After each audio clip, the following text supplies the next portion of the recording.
Hello friends, welcome to my YouTube channel DS Gyan दृष्टि।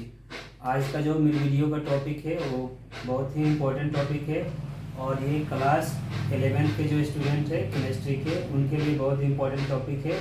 और इस वीडियो का नाम है रासायनिक संयोग के नियम, लॉ ऑफ केमिकल कॉम्बिनेशन। रासायनिक संयोग के नियम हम लोग पहले ही पढ़े हैं और इस चैप्टर में भी हम लोग पढ़ेंगे।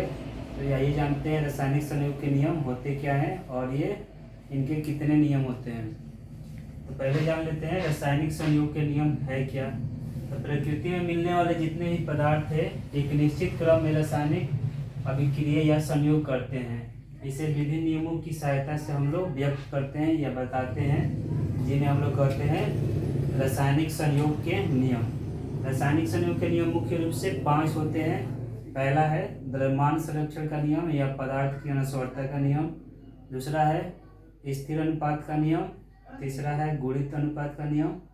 चौथा है गैर-लुसेक का नियम और पांचवा है एवोगाड्रो का नियम। तो आइए जानते हैं पांचों के बारे में बारी बारी से।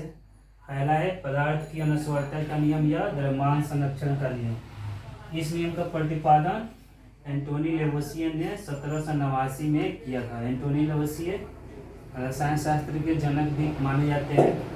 इस नियम के अनुसार उन्होंने बताया कि पदार्थ को न तो किसी भी विधि द्वारा बनाया जा सकता है और न ही नष्ट किया जा सकता है।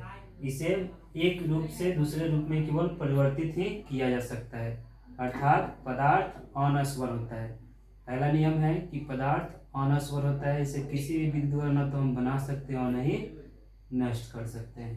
दूसरा है, जैसे मान लीजिए हिंदू धर्म के अनुसार हम लोग का जो शरीर है वो 5 तत्वों से मिलकर बना होता है, मिट्टी, जल, वायु, अग्नि और आकाश। और इन्हीं 5 तत्वों में मिलकर ये इन्हीं 5 तत्वों में मिल जाता है ऋषि कणाद के अनुसार। यही है द्रव्यमान संरक्षण का नियम।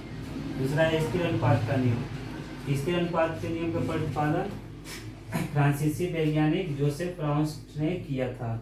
इस नियम के अनुसार उन्होंने बताया कि रासायनिक यौगिकों में तत्वों का द्रव्यमान सदैव एक निश्चित अनुपात में होता है।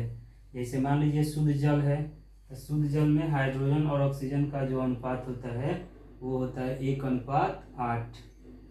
तीसरा है गुणित अनुपात का नियम। गुणित अनुपात के नियम का प्रतिपादन जॉन डाल्टन ने किया था, अंग्रेज वैज्ञानिक थे। इस नियम के अनुसार उन्होंने बताया कि जब 2 या 2 से अधिक तत्व संयोजित होकर 2 या 2 से अधिक यौगिक बनाते हैं तब एक तत्व का भिन्न द्रव्यमान दूसरे तत्व के निश्चित द्रव्यमान से संयोग करते हैं, जो आपस में लघु पूर्णांकों के अनुपात में होते हैं। जैसे मान लीजिए कार्बन है और ऑक्सीजन है, तो कार्बन का फिक्स प्रोपोर्शन जैसे मान लीजिए C है और वो सब अभिक्रिया करेगा तो उनका अनुपात 1:1 होगा। और कार्बन का एक परमाणु ऑक्सीजन के 2 परमाणु से होगा तो बनेगा कार्बन डाइऑक्साइड, जिनमें अनुपात हो जाएगा 1:2। चौथा है गैर-लुसेक का नियम। इस नियम का प्रतिपादन जोसेफ लुई गैर-लुसेक ने किया था। इस नियम के अनुसार उन्होंने बताया कि जब गैसें रासायनिक अभिक्रिया में भाग लेती है तो उनके आयतन सरल अनुपात में होते हैं। उसके लिए शर्त होता है कि सभी गैसें समान ताप और दाब पर ली गई हो, यानी उनका ताप और दाब क्या हो, समान हो। पांचवा और अंतिम नियम है एवोगाड्रो का नियम। इस नियम का प्रतिपादन एवोगाड्रो ने किया था। इस नियम के अनुसार उन्होंने बताया कि समान ताप और दाब पर सभी गैसों के समान आयतनों में अणुओं की संख्या समान होती है। तो ये था एवोगाड्रो का नियम, जो रासायनिक संयोग के नियम के अंतर्गत आते हैं। फिर ब्रीफ में बता दे रहा हूँ, रासायनिक संयोग के नियम मुख्य रूप से 5 होते हैं। पहला द्रव्यमान के पदार्थ के अनस्वरता या द्रव्यमान संरक्षण का नियम। दूसरा है स्थिर अनुपात का नियम। तीसरा है गुणित अनुपात का नियम और चौथा है एवोगाड्रो का नियम। पांचवा और अंतिम है गैर-लुसेक का नियम। Thank you for listening and watching.